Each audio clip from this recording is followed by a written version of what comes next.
The Mississippi River gathers water from 32 states, from Montana and New York, from New Mexico and Virginia.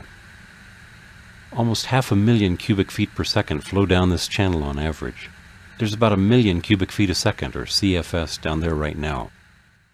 The volume can be higher, though, a couple million in 2011, even more in 1927. Hello, I'm Michael Collier.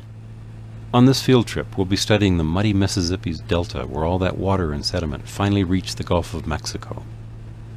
We'll try to understand how sediment is distributed across the delta, how the delta created habitats that animals and peoples have come to rely upon, and why the delta is disappearing. If you squint at the entire Mississippi River, you could divide it into 3 separate sections. They're the upper reaches where waters are collected from the Rockies and Appalachian Mountains, from the grasslands of Kansas and the hollers of Kentucky. In this upper stretch, streambed gradients are relatively steep, and small creeks commingle to create larger rivers. Downstream, below the confluence with the Ohio, there's a middle section where the lower Mississippi River has a large volume of water, but a much lower gradient. This section is flanked by floodplains where water tries to fan out during times of high flow. Finally, there's a third section called the Delta, where the Mississippi River approaches the Gulf of Mexico. Reaching sea level, the river's gradient becomes negligible and sediment begins to drop out. The river builds up a lobe of new land and the delta progrades, that is, it lengthens farther out into the Gulf as deposition occurs near its mouth. When floods occur, the river rises out of its banks and spreads sediment onto the surrounding areas. The river wraps itself into snake-like meanders which extend its course and further lower its gradient. Eventually, the river is forced to seek a shorter, steeper route in its last few miles to the sea. That's the delta cycle: flooding, progradation, then abandonment. The Mississippi River delta forms where the river speeds up as its gradient flattens out. The river slows down and sediments are deposited. The river straightens as it reaches the Gulf of Mexico. Deltas form where a river enters a quiet body of water. As the water slows down, sediments carried by the stream are deposited, building up a delta. The Mississippi River delta is a waterlogged landscape of swamps and bayous. Cypress and tupelo are the backbone of the swamps.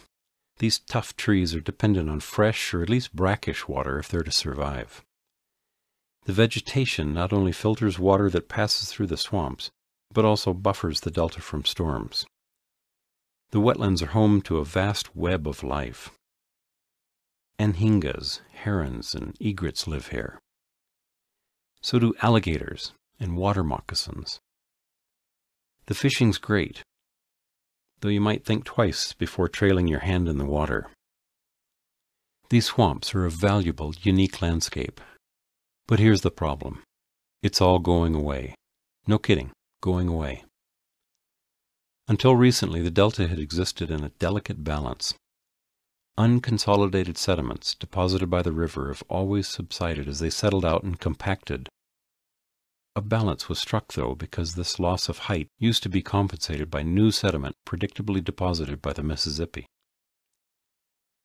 The Mississippi Delta is now disappearing faster than any other landscape in the world.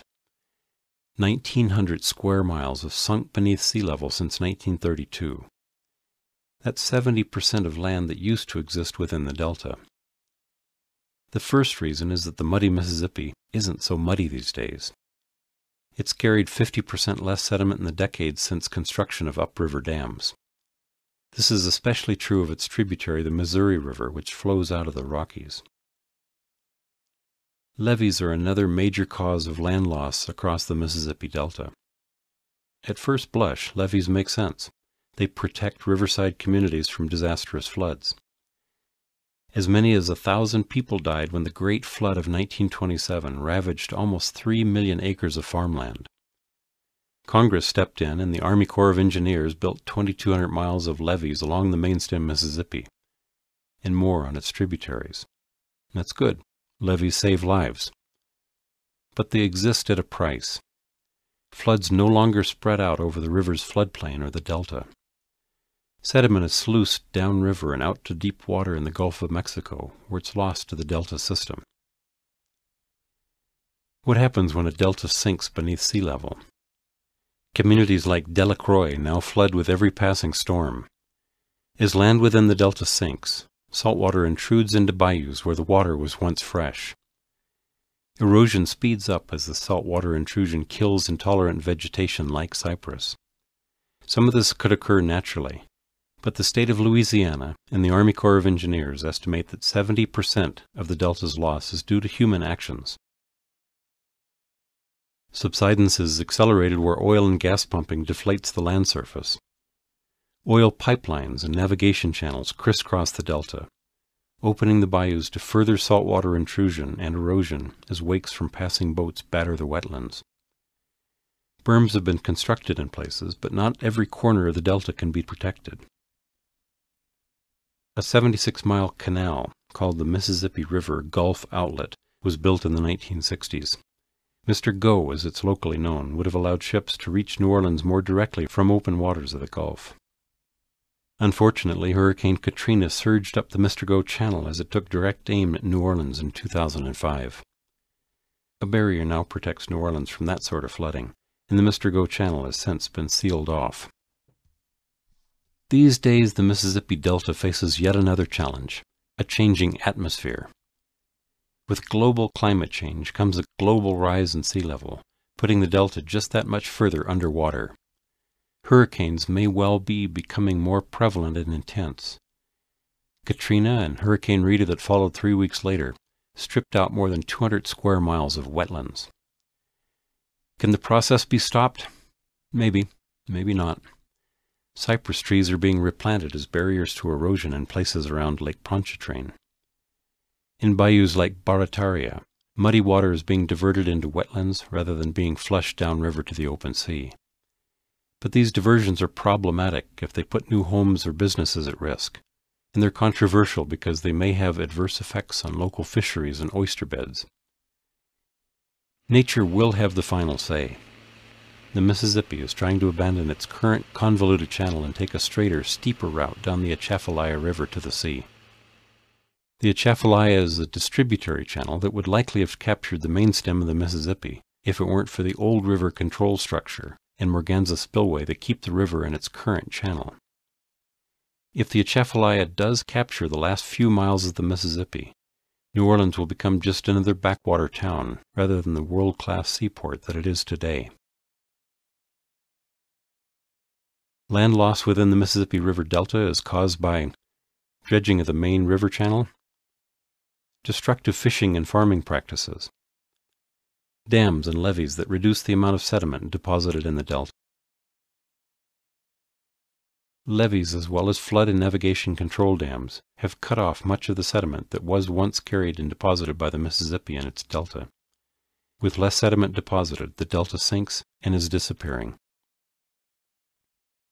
This is Gray's Harbor at the mouth of the Chehalis River in the Pacific Northwest.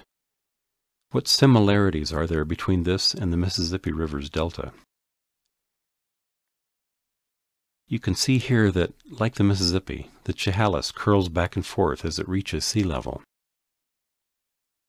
A lot of logging happens upstream from this river's mouth. What differences are there between the Mississippi and the Chehalis? Logging inevitably disturbs ground along nearby streams. So unlike the Mississippi, the Chehalis River often carries a lot of sediment downstream. And unlike the sediment-starved Mississippi Delta, Gray's Harbor is full of mud and sand.